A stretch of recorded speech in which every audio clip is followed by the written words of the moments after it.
Como la vida que no fue, como la vida que no fue, como la vida, como una luz que no se ve, como una luz que no se ve y está encendida, como el camino a recorrer que no se logra todo ver, aunque se mira. Así se puede pretender esa mañana sorprender que el alma aspira. Toda la sombra vuelve atrás, toda la sombra vuelve atrás, cierra la herida. Hemos de conquistar la paz, hemos de conquistar la paz para la vida.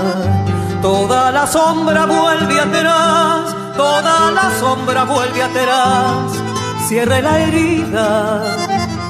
Hemos de conquistar la paz, hemos de conquistar la paz para la vida.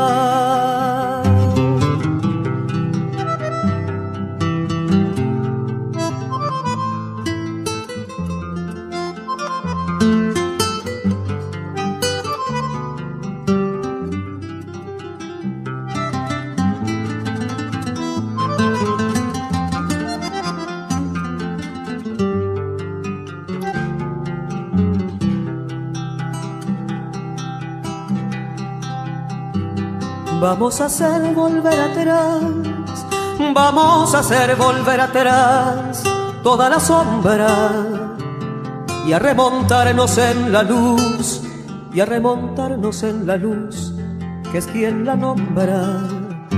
Los ojos prontos a aprender lo que se puede recorrer mirando el cielo, pero bien firmes junto a mí, mezcla de halcón y colibrí sobre este suelo. Toda la sombra vuelve atrás, toda la sombra vuelve atrás, cierre la herida.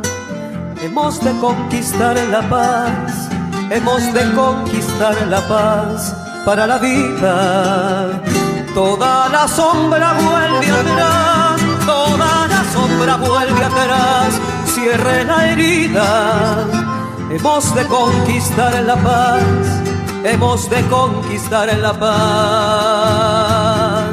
para la vida.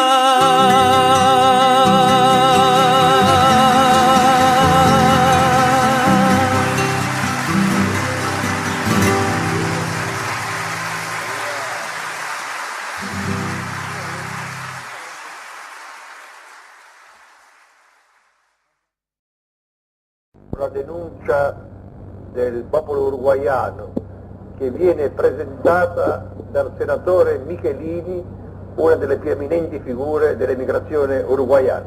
La parola al senatore Michelini. Presidente, señores miembros del Tribunal Russell, señoras y señores, Uruguay es un país pequeño, sin grandes riquezas naturales ni valores estratégicos.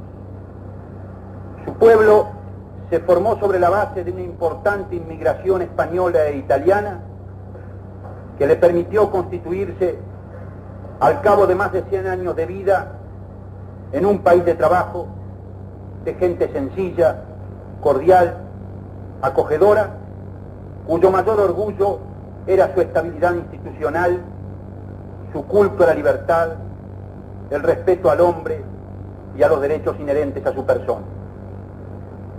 En una América convulsionada, permanentemente herida por los avatares de un destino trágico, presentaba una imagen de paz, de concordia, de tolerancia.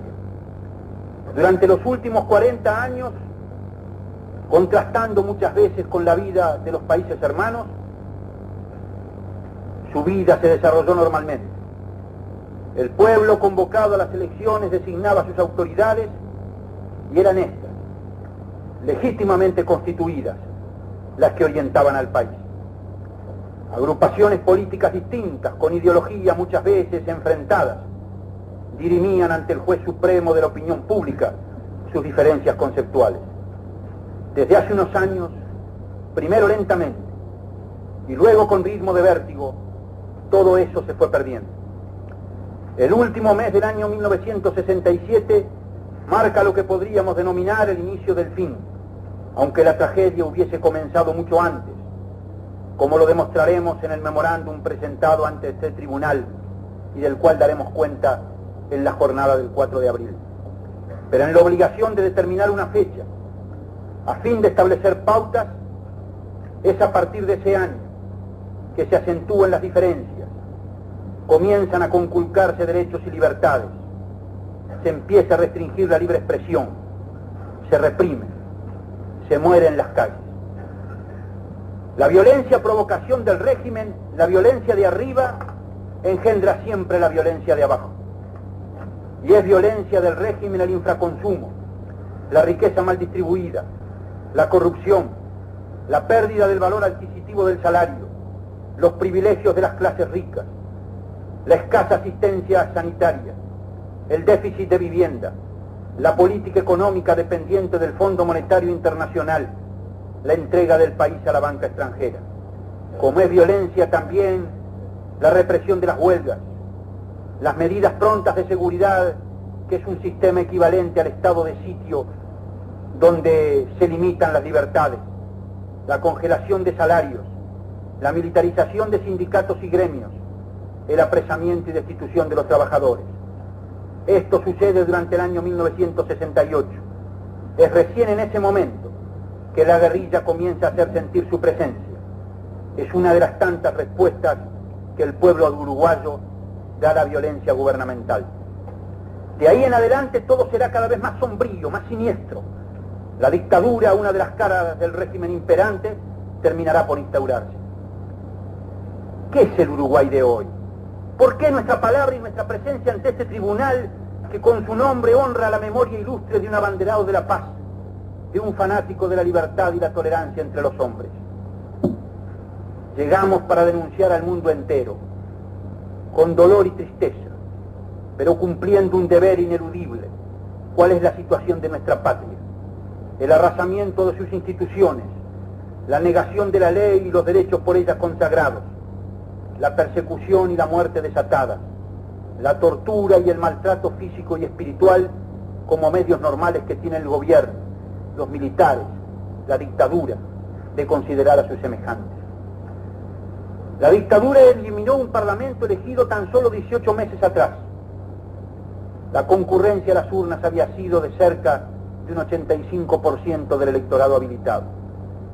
Clausuró toda la prensa opositora, disolvió los sindicatos y apresó a sus principales dirigentes, intervino la universidad, destituyó profesores, encarceló a sus máximas autoridades, prohibió toda actividad política y puso fuera de la ley a los partidos de izquierda, y detuvo, torturó, vejó a miles y miles de ciudadanos, obreros, estudiantes, profesionales, intelectuales, de todas las clases, edades y condiciones, y mató en la calle y en las cárceles, por diferentes medios, pero siempre asesinando. Es imprescindible un breve análisis de lo que esto significa.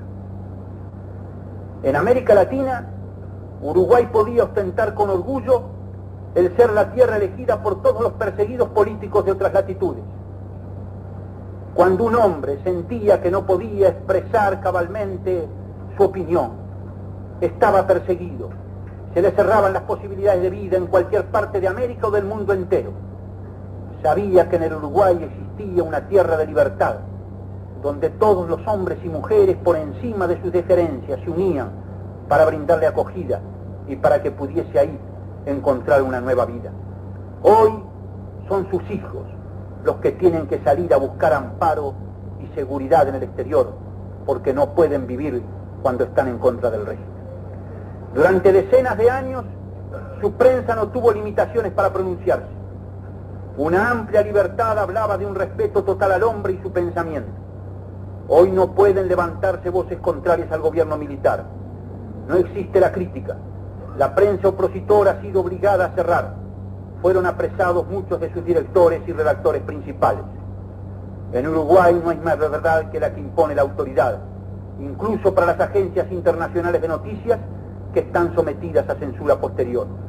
De más está decir que la prensa extranjera corre la misma suerte de la nacional. No puede circular si divulga información contraria a la dictadura.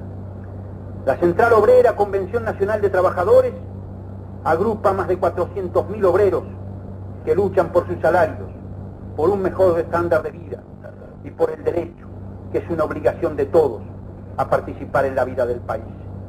Una tradición sindical de mucho tiempo habla de una conciencia y una militancia combativa. En duros enfrentamientos con el Estado y con las patronales privadas, los trabajadores uruguayos habían, paso a paso, logrado un estatus de respeto y consideración. Hoy se ha ilegalizado a esa central y a los sindicatos que la integran. Se ha detenido a sus principales dirigentes. Se impide a los obreros toda actividad gremial. Se ha retornado en el Uruguay a 1905, hace 69 años, cuando la defensa del salario y la gremiación se pagaban con la cárcel o el destierro, cuando no con la propia vida. Los partidos políticos, sustento de toda organización democrática que se precie a sí misma, desarrollaban una labor que, con altibajos y claroscuros, significaba la posibilidad del hombre uruguayo de construir su propio Uruguay, pregando por las soluciones más afines a sus inquietudes. Los llamados partidos tradicionales, el Partido Blanco y el Partido Colorado, aún representando intereses de clase, aún desgastados por el ejercicio del poder o por una oposición muchas veces complaciente, eran sin embargo armas al alcance ciudadano. El surgimiento de un frente popular, el denominado Frente Amplio, en 1971, que aglutinaba colectividades políticas de izquierda, pero que además reunía en su seno a desprendimientos importantes de los partidos tradicionales, todo con un claro sentido nacional, prometía la alternativa de una trinchera para luchar realmente por el país. Hoy todos los partidos políticos, sin excepción, están proscriptos, clausuradas sus sedes, inhabilitados sus dirigentes para actuar, marginados de todo el proceso cívico de la nación. La Universidad Uruguaya, una rebelde donde surgieron muchos de los más destacados luchadores por la liberación, formadora de profesionales prestigiosos que repartieron la cultura recibida por muchos países de América, y que sobre todo educó hombres en el sentido más integral del vocablo, está reducido hoy, como toda la enseñanza, a ser tan solo un local donde se imparte conocimiento. Se somete al joven a las presiones de un gobierno hostil y se exige una enseñanza ajena al proceso nacional, vedándosele toda intervención en los problemas de su patria. Profesores destituidos, estudiantes sancionados, maestros imposibilitados de educar, cátedras y asignaturas digitadas por la autoridad militar, solo pueden dar en el correr del tiempo una juventud de rodillas, un pueblo manso. Eso es lo que se persigue, eso es lo que se quiere. Y por eso el ejército, capacitado exclusivamente para defender o destruir, jamás para construir, utilizando a los civiles renegados, silencia el Parlamento, la prensa y los partidos políticos. No quiere voces opositoras ni que se divulgue la verdad. Consciente de su debilidad, confiesa que el conocimiento popular de los hechos reales, tales como son y no como los presenta, termina con el régimen. Y para completar su obra destructora, cierra los sindicatos y la universidad, porque sabe que son el fermento natural de toda lucha contra la injusticia, contra la arbitrariedad, contra el crimen, contra la inmoralidad. Pero eso no basta. Ni aún así se doblega un pueblo que lucha por su independencia.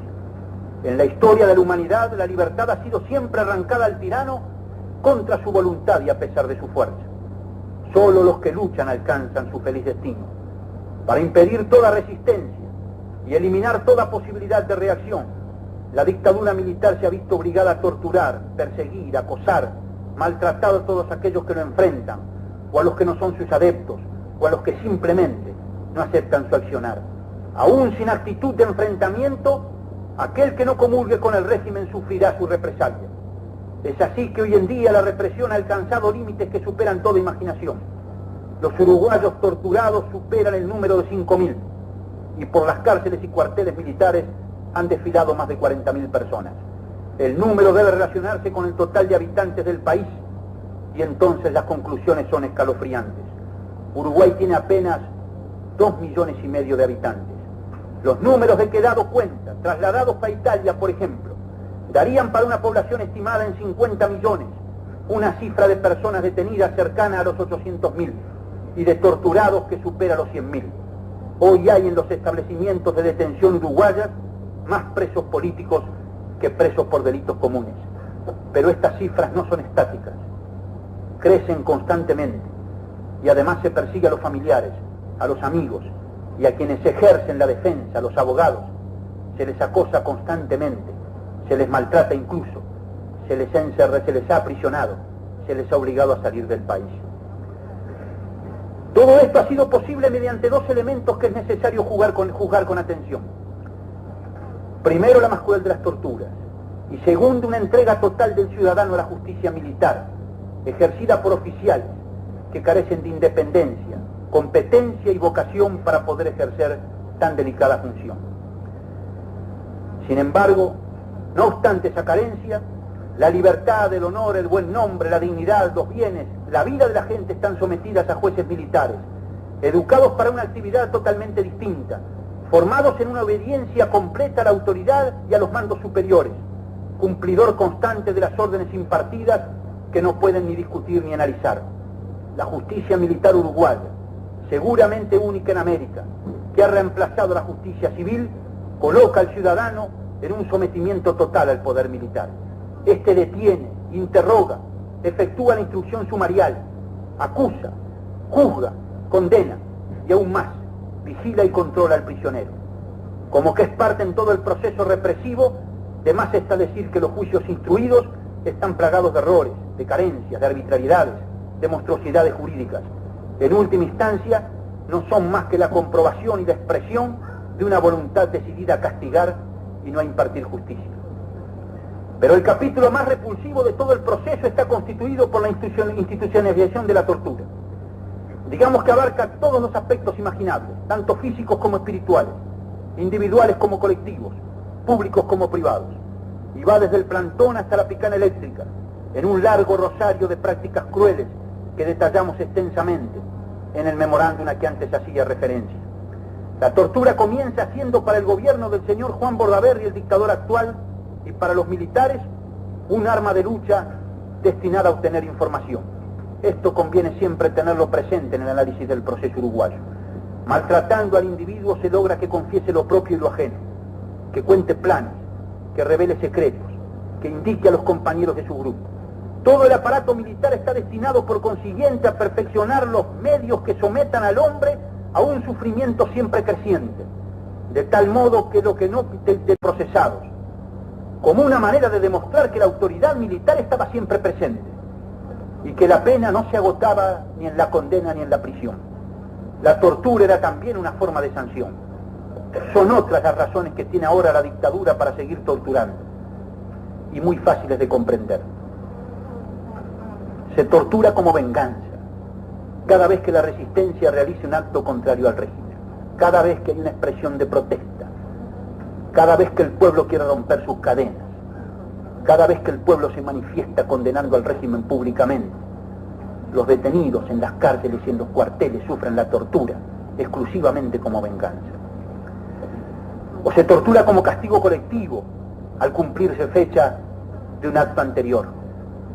Cada vez que el ejército recuerda lo que fue en el pasado un enfrentamiento o una fecha por él condenada, en cuarteles y en prisiones se tortura de las más distintas maneras, como lo probaremos en la jornada del 4 de abril.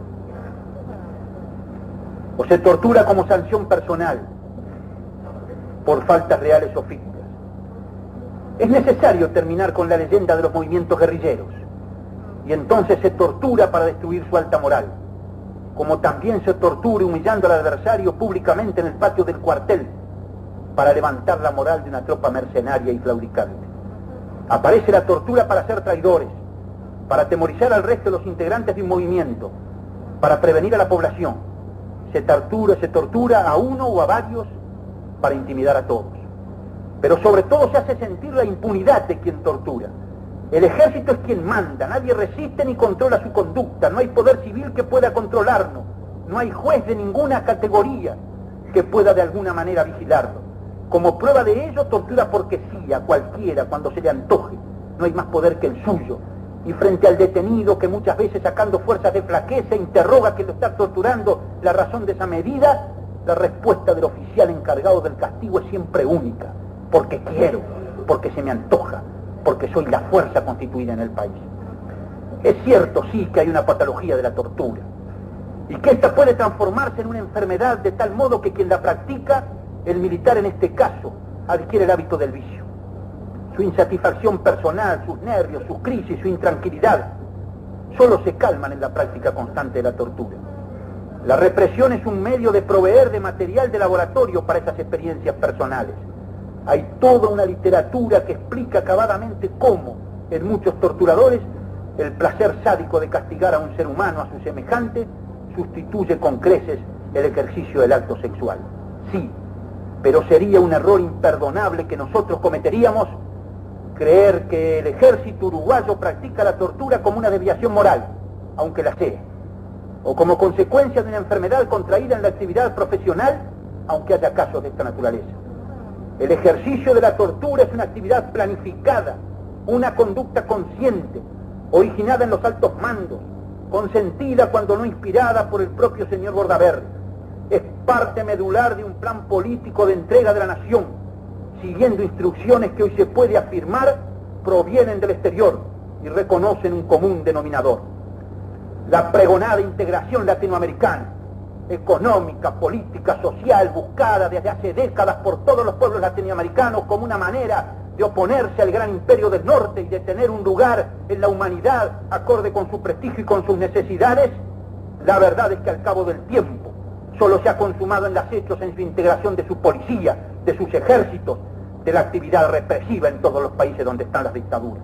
En Brasil, en Chile, en Bolivia, en las repúblicas bananeras del Caribe, en el Uruguay, oficiales de distintos ejércitos, pero discípulos todos de los Estados Unidos, ejercitan con probada eficacia el sometimiento del ser humano, apelando a los más indignos recursos.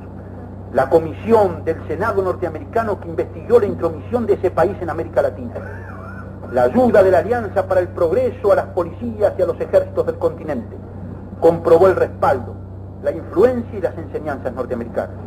El senador demócrata Frank Church así lo comprobó en su intervención de junio de 1972.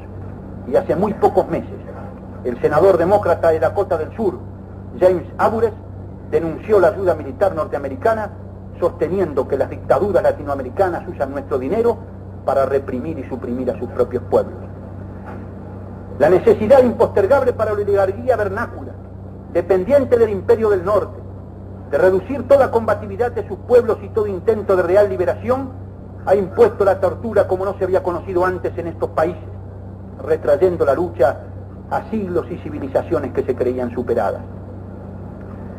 El hombre americano conoce cada día mejor cuál es su verdadera idealidad. Quiere realmente para su pueblo y su país un destino distinto al actual y por distinto mejor. Los militares enseñoreados del poder recurren a cualquier método para impedir la militancia, la resistencia, la voluntad popular de independencia total, para tratar de que el hombre latinoamericano no pueda concretar en los hechos la idealidad que la ha abrazado. En el espinoso trámite de consolidarse en el gobierno, la tortura es imprescindible. Todos los civiles son alcanzados por ella.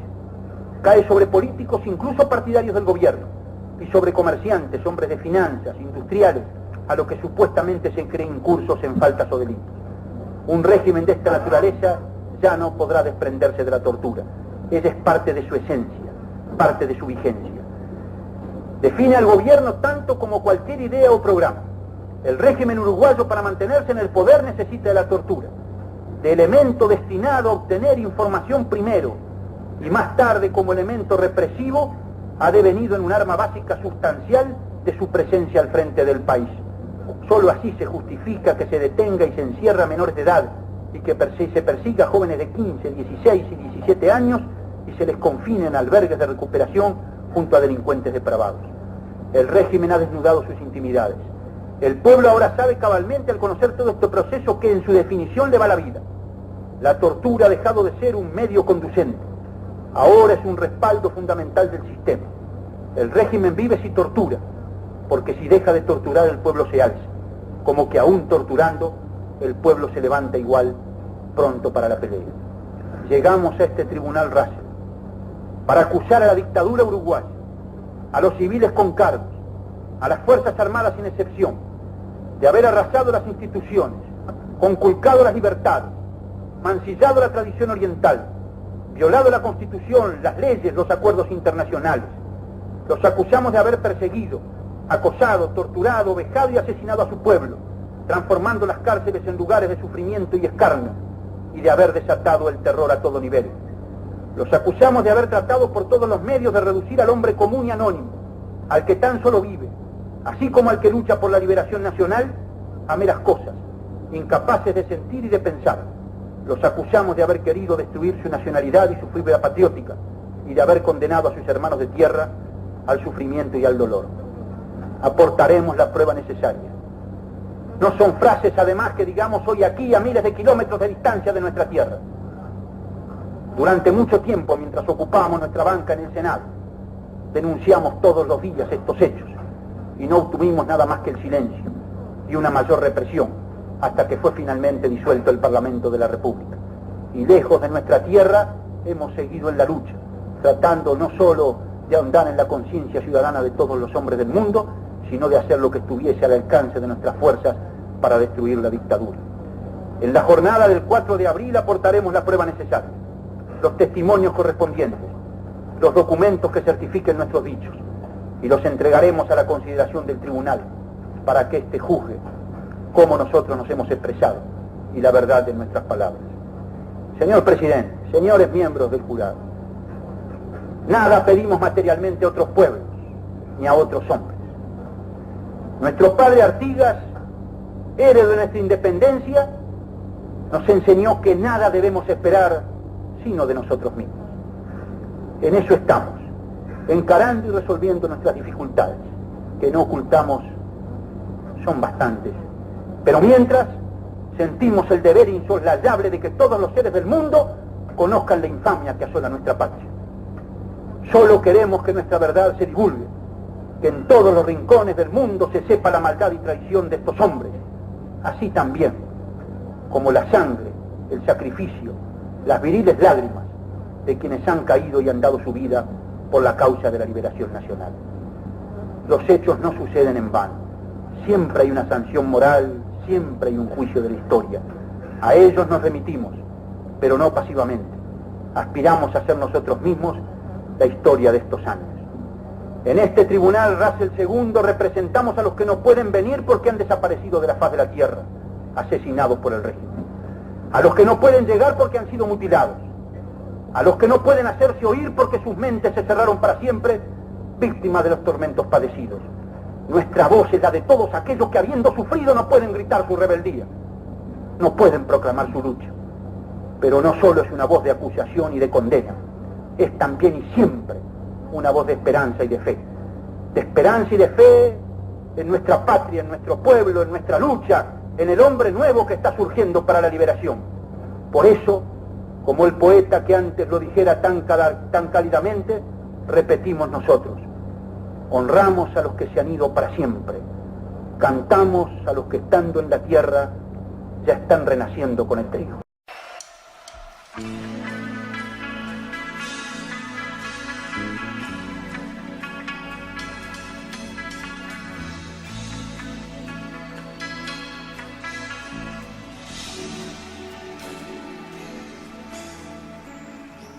Cuando no recordamos lo que nos pasa, nos puede suceder la misma cosa.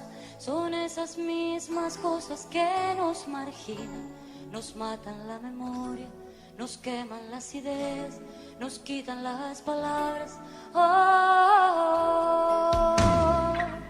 si la historia escribe los que ganan, eso quiere decir que hay otra historia, la verdadera historia.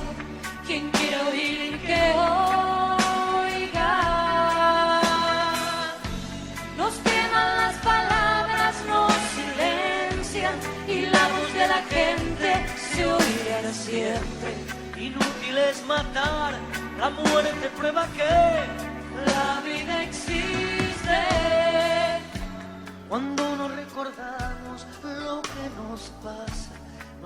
suceder la misma cosa. Son esas mismas cosas que nos marginan, nos matan la memoria, nos queman las ideas, nos quitan las palabras. Si la historia la escriben los que ganan, eso quiere decir que hay otra historia, la verdadera historia. Quien quiera oír que oiga. Nos queman las palabras, nos silencian y la voz de la gente se oirá siempre. Inútil es matar, la muerte prueba que la vida existe.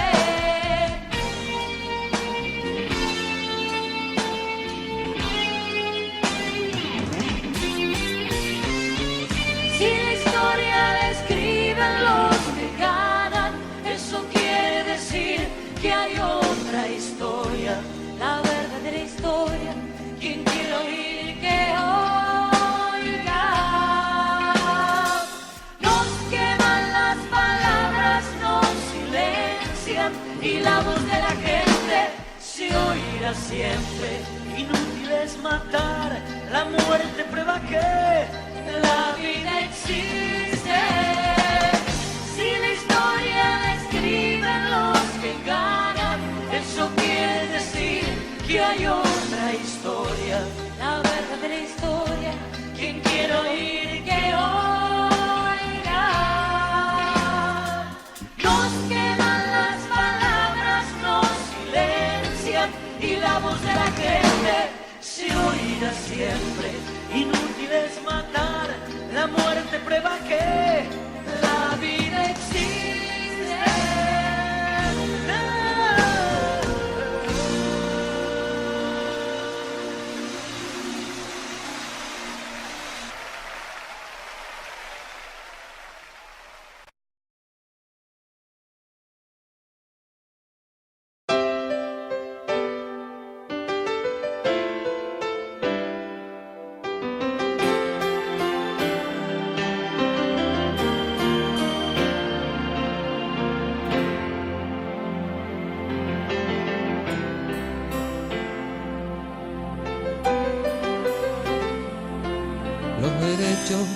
Que tenemos los humanos ya no existen en el sur del continente. Los que mandan obedecen ciegamente y nos atan sin piedad de pies y manos. Nos permiten solamente protestar y la queja al fin se pierde en su sordera. Mientras tanto no hay derecho ni siquiera a vivir con dignidad ni trabajar. Nos permiten simplemente espiar de afuera.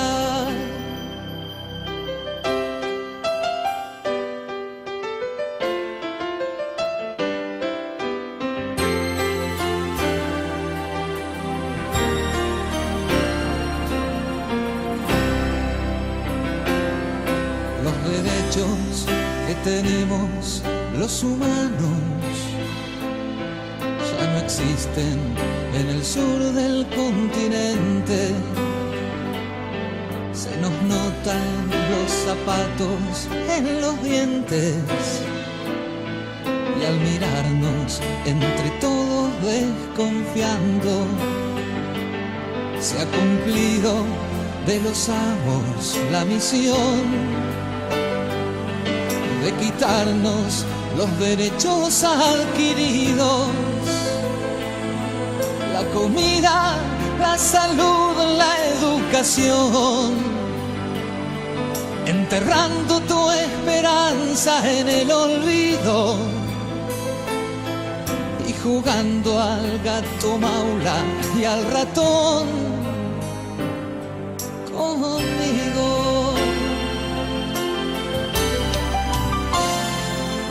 Los derechos que tenemos los humanos ya no existen en el sur del continente. ¿Qué derecho tiene el chico que en la frente lleva el sello de futuro marginado? Los que hicieron del poder su vocación y un borrón del porvenir que han prometido. Los que fueron por los pueblos elegidos han cumplido su maléfica intención. Los derechos en el sur quedaron hoy torcidos.